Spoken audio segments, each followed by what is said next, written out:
Hello, all. It's Friday.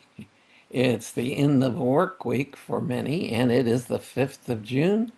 Our reading is from First Peter 4:19. So then those who suffer because they follow God's will should commit their lives to a trustworthy Creator by doing what is right. This kind of goes to what we've been talking about this week, the importance of knowing our security is in God and trusting Him. But now we move into the reality that trusting Him and being obedient to His will doesn't mean life is going to be easy. Can also mean suffering. It does mean suffering for sure for many believers who live in countries where to be a believer means being vilified, means being put to death, or losing one's family, or losing one's livelihood. I don't think most of us in the West really understand that. And don't get me wrong, I'm not at all unhappy. I don't. But the fact of the matter is that as we are obedient within our own world, we can lose family members. We can be persecuted on the job by people, mostly verbiage. But even in this country, depending on where you live as a Christian, you may receive physical abuse as well.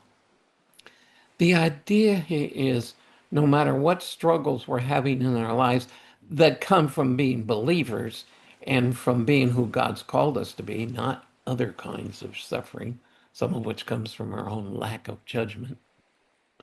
But when it's because of being obedient to the Lord, we are to rejoice again. Maybe we can rejoice in the suffering that we obviously are doing something God's called us to do. Doesn't mean like we like the suffering itself, but maybe the cause. But we can also rejoice in the fact that we know that we are held by a loving God, that He is seeing us desiring to serve Him. The worst case scenario is if we lose our lives, we immediately go home to be with Him. And then we are going to hear, well done. And this life is short.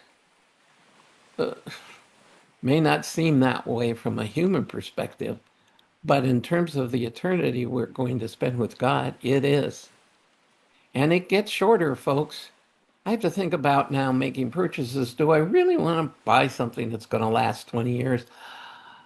And if it's amortized, it's a good deal, but I don't think I'm going to last 20 years. And I'm not sure I want to amortize myself. So it really is a matter of perspective, and the perspective should be looking up, looking at God, and desiring to be who He's called us to be, and not worry or not let fear of fear of cost, cause us to change our priorities, our focus, and our perspective. So, as this work week for most comes to an end, think back. Are there any times you should have stood and you didn't? Or are there times you did and maybe it didn't go all that well? And ask the Lord to show you who He wants you to be rather than who we want to be ourselves. And if you want to share, leave a comment below. And I'll see you again tomorrow.